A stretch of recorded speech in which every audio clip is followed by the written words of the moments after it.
Hi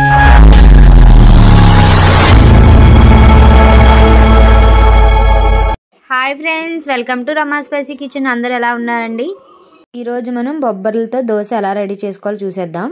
కొన్ని ఏరియాల్లో వీటిని అలసందలని కూడా అంటారండి.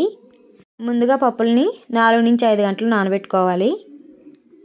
పప్పుల్ని నీట్గా కడుక్కొని మిక్సీ జార్లో తీసుకోవాలి. 1 ఇంచ్ అల్లం ముక్క, 2 లేదా 3 పచ్చిమిర్చిని కూడా యాడ్ చేసుకోవాలి.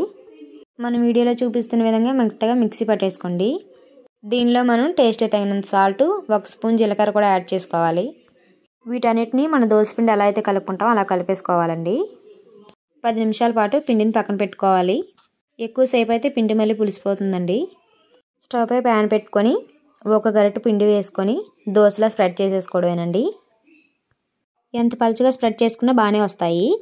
ఒకవేళ మీకు రావట్లేదు అనిపిస్తే కొంచెం వరిపిండి లేదా గోధుమ రవ్వనని యాడ్ చేసుకోవచ్చు. ఇలా దోశ చుట్టూ ఆయిల్ అప్లై చేసుకోవాలి. అప్పుడు దోశ ప్యాన్కి అంటుకోకుండా వస్తుంది. మంటను మీడియంలో పెట్టి దోశని క్రిస్పీగా కాల్చుకోవాలి.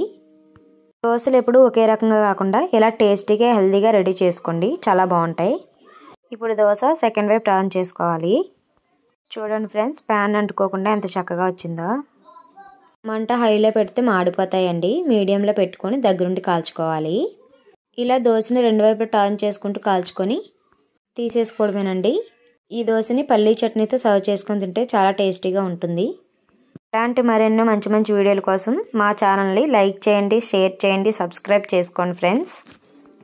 ఇలా పప్పులతో దోశ వేసుకుంటే ఫస్ట్ టైం దోశ రాని వారికైనా బాగా వేసుకోవచ్చండి. ప్యాన్ అంటుకోకుండా అంత చక్కగా వస్తాయి. ఇలా పప్పులతో తయారు చేసుకోవడం వల్ల ఆరోగ్యానికి కూడా చాలా మంచిదండి.